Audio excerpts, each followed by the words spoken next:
Penyebab polisi bongkar makam wanita hamil yang ditemukan tewas di hotel.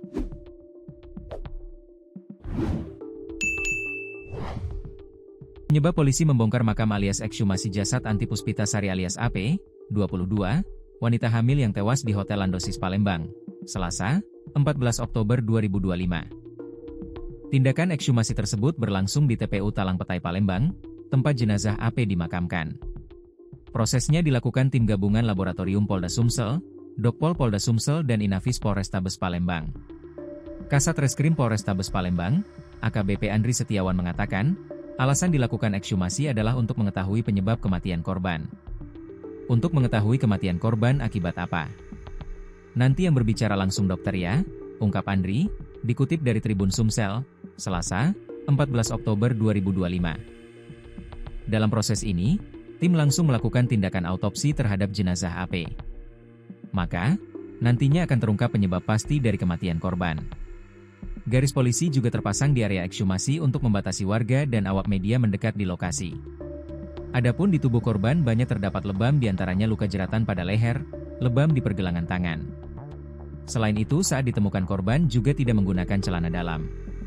Anti Puspitasari ditemukan tewas di kamar Hotel Landosis LT2 kamar 08 terletak di Jalan Perintis Kemerdekaan Kelurahan Lawang Kidul Kecamatan IT 2 Palembang, Sabtu, 11 Oktober 2025, sore. Korban diketahui tewas dalam keadaan tengah hamil trimester pertama. Korban ditemukan pertama kali oleh salah seorang pegawai hotel yang hendak mengecek ke kamar korban, karena sudah waktunya untuk check out. Pintu kamar terkunci dari dalam. Kemudian, beredar rekaman CCTV saat AP dan pria tersebut check-in hotel. Dalam rekaman CCTV yang beredar, salah satu diunggah Instagram Palembang_Kucar-Kacir, Senin, 13 Oktober 2025, pria yang bersama AP tampak melakukan pembayaran di kasir. Pria tersebut tampak mengenakan sweater dan memakai masker yang diselipkan di dagu. Sementara, AP terlihat mengenakan hijab berwarna pink dan memakai rok. Kapolrestabes Palembang, Kombes Pol Haryo Sugiharto didampingi Kasat Reskrim AKBP Andri Setiawan mengatakan, selain dibunuh korban juga menjadi korban pencurian sebab sepeda motornya hingga kini tak ditemukan.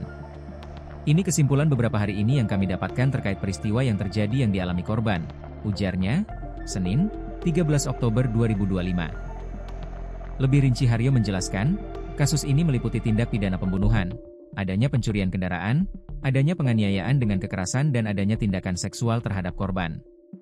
Dari hasil penyelidikan, sejauh ini pelaku pembunuhan tersebut diduga kuat adalah orang terdekat korban.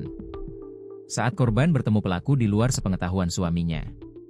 Peristiwa ini terjadi sangat cepat, diketahui karena sebelum kejadian korban sempat mengantar suaminya bekerja, katanya.